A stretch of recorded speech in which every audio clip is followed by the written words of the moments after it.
Yoshligida bu mashinani banan deb aytishardi. U katta bo'lgandan keyin akulaga aylanib qoldi-yu bu dodam. Nima mashinaligini topdingiz va mana shu yerdan bilinib turibdi. TLS 53 2023-yil 22 ming yurgan bor yo'q.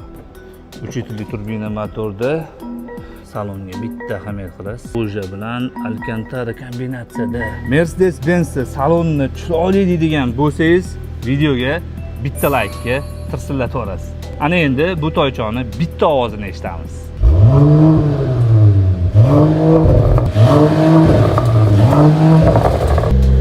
Yomon-a?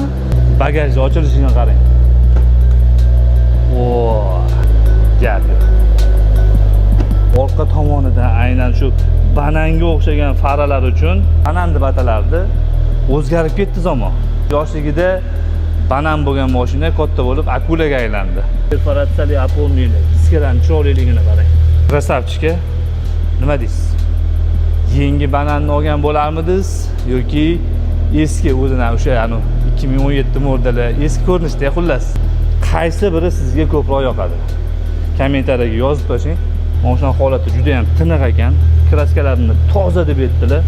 Hozir shu mashinani yangisini olaman desangiz 170 ming undan ham qimmatga tushib ketadi. Bu mashinaning narxi 109 ming dollar.